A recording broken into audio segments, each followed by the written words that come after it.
भारत भूमि बड़ी अद्भुत है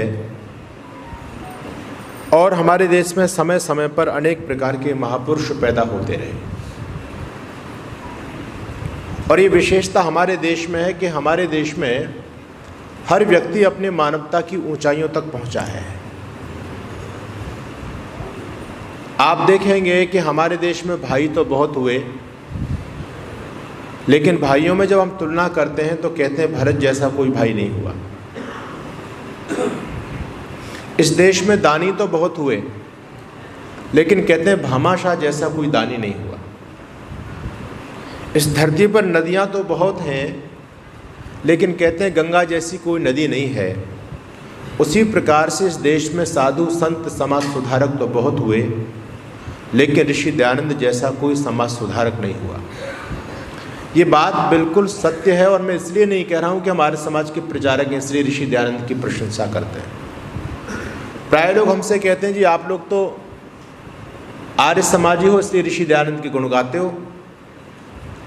आप लोगों में और अन्य लोगों में अंतर क्या है? राम रहीम वाले राम रहीम के गुण गाते हैं, आशाराम किसी से अपने गुरु की प्रशंसा करते हैं, कबीर पंथी कबीर जी के गुणगान गाते हैं। आप आर्य समाजी इसलिए आप ऋषि दयानंद के गुण गाते हो। अंतर क्या है? मैंने कहा बंधु आपने अभी ऋषि दयानंद को समझा नहीं है, पढ़ा नहीं है। ऋषि दयानंद केवल इस धरती पर केवल एक ऐसे महापुरुष पैदा हुए, यदि मैं उनके जीवन की बात करूं तो लगभग ऋषि दयानंद के जीवन को लिखने के लिए लगभग 70 लेखकों ने अपनी कलम चलाई। मेरे संज्ञान में ऐसा नहीं है आज तक आया कि किसी ऐसा महापुरुष कोई धरती पर पैदा हुआ हो और उसको जीवन लिखने के लिए इतने सारे लेखकों ने प्रयास किया। और वो लेखक कोई आर्य समाजी नहीं थे, ये भी ध्यान रखना आप लोग। ऋषि दयानंद की सबसे बड़ी विशेषता ये है कि ऋषि दयानंद ने कभी भी विदेशी शिक्षा को, विदेशी भाषा को प्रमोट नहीं किया, कभी विदेश की धरती पर नहीं गए। लेकिन ऋषि दयानंद अपने समय के ऐसे एक महापुरुष पैदा हुए, भारतवर्ष में पहले महापुरुष पैदा हुए जिन्होंने ना कभी अंग्रेजी सीखी, ना कभी अंग्रेजी भाषा का प्रचार किया, ना अंग्रेजों का साथ दिया। उसके बावजूद भी भारत ही नहीं विश्व के अनेक देशों में उस समय यदि किसी महापुरुष का बड़ा सम्मान के साथ में नाम लिया जाता था तो वो महापुरुष थे स्वामी दयानंद सरस्वती। अमेरिका से एक पत्रिका निकलती थी द संडे मैगजीन, आज भी निकलती है शायद। उस संडे मैगजीन में 18वीं शताब्दी में 19वीं शताब्दी में वहाँ के प्रथम पृष्ठ पर संपादकीय निकलता है।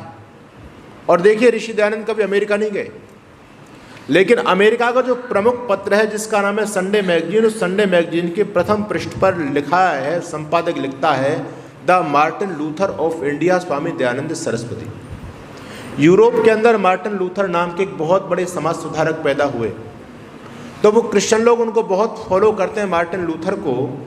वो लोग कहते हैं जो यूरोप के अंदर सामाजिक कुरीतियों को दूर करने का काम मार्टिन लूथर ने किया, वही काम भारत देश के अंदर स्वामी दयानंद सरस्वती कर रहे हैं। तो स्वामी दयानंद सरस्वती की तुलना विदेशी लोगों ने मार्टिन लूथर से की थी। आप देखें ऋषि दयानंद का ये जादू है कि स्वामी जी कभी विदेश में नहीं गए, लेकिन विदेशी लोग कितना सम्मान स्वामी दयानंद सरस्वती को देते हैं।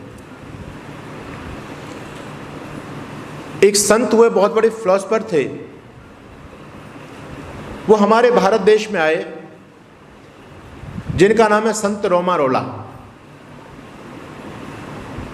वो जब भारत देश में आए तो भारत देश का भ्रमण किया, बहुत अच्छे लेखक थे।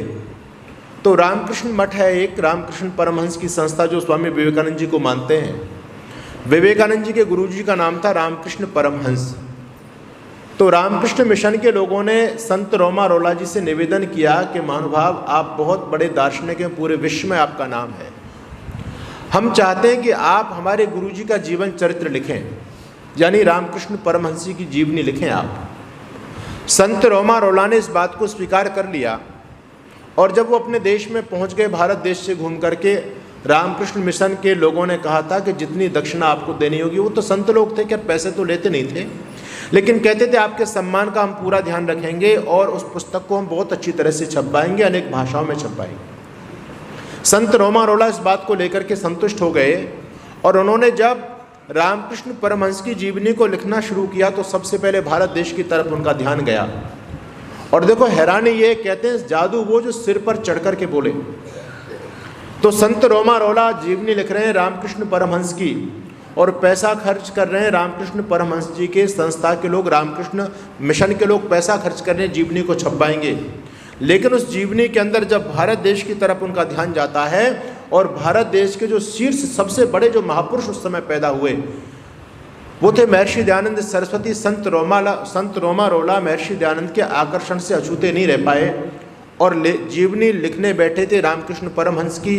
उस जीवनी के अंदर 1 नहीं, 2 नहीं, 10 नहीं, 20 नहीं, 44 पृष्ठ ऋषि दयानंद के लिए समर्पित करते हैं। और उसमें चैप्टर दिया the builders of unity Swami Dayanand Saraswati.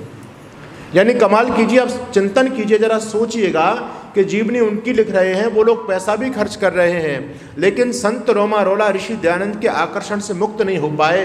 तो वो जो बंधु मेरे से कह रहे थे कि स्वामी जी आप आर्य समाजी हैं, आप इसलिए ऋषि दयानंद की प्रशंसा करते हैं। मैंने कहा कि आपने ऋषि दयानंद को पढ़ा नहीं, जो भी निष्पक्ष महापुरुष इस धरती पर पैदा हुआ, आपके सामने फ्लैक्स लगा हुआ, आप देखिएगा, ये तो कुछ भी नहीं है। बहुत गिने चुने लोगों की श्रद्धांजलियाँ, उनके भाव ऋषि दयानंद के प्रति लोगों ने व्यक्त किए हैं। लेकिन ऐसा कौन सा सर ए.ओ. ह्यूम जो कांग्रेस का संस्थापक है, वो भी इस बात को कहता है कि हम स्वामी दयानंद जी के जूतों के फीते बांधने की योग्यता भी नहीं रख पाते।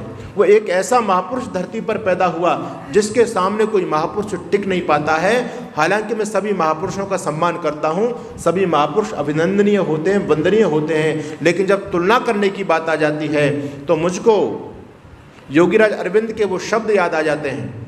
योगीराज अरविंद बहुत बड़े दार्शनिक विद्वान हुए, आप लोगों ने नाम सुना होगा, बहुत बड़े योगी थे योगीराज अरविंद। तो कहते हैं कि गुरुकुल कांगड़ी के आचार्य थे आचार्य रामदेव जी, और गुरुकुल कांगड़ी से एक पत्रिका निकलती थी जिसका नाम था वैदिक मैगजीन।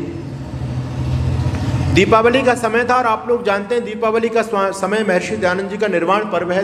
दीपावली के दिन ऋषि ने इस शरीर को छोड़ा था, तो उन्होंने सोचा कि अब की बार का अंक स्वामी दयानंद को समर्पित करेंगे, विशेषांक निकालेंगे। तो आचार्य रामदेव जी ने उस समय के भारतवर्ष के जो उच्च कोटि के विद्वान थे, आर्य समाजी नहीं, अन्य किसी भी संप्रदाय के विद्वान थे, उन सब से स्वामी दयानंद जी के बारे में लेख मंगवाए कि आप स्वामी जी को क्या समझे और स्वामी जी के प्रति आपके जो भी भाव हैं वो लेख में लिख कर के भेजें। तो उस समय के जो शीर्ष विद्वान माने जाते थे, जिनका पांडिचेरी में आश्रम है, अनेक आश्रम है भारत देश में, जगह जगह उनके फॉलोवर हैं, उनको लोग योगीराज अरविंद के नाम से जानते हैं। योगीराज अरविंद जी ने लेख लिख करके भेजा।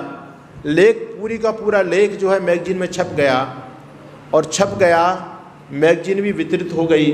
लेकिन आचार्य रामदेव जी को एक बात जची नहीं। जो उन्होंने लेख लिख करके भेजा था, उस लेख में जहाँ पर भी स्वामी दयानंद जी का नाम उनको लिखना था, वहाँ केवल दयानंद दयानंद उन्होंने लिखा। ना तो सम्मान के रूप में कहीं नाम के आगे स्वामी लगाया, न ऋषि लगाया, न महर्षि लगाया, न संत लगाया, केवल दयानंद लिखते चले गए। ये बात आचार्य रामदेव जी को अच्छी नहीं लगी। उन्होंने उस समय हमारे आर्य समाज के विद्वान थे आचार्य अभयदेव जी, जिन्होंने वैदिक विनय नाम का ग्रंथ लिखा है।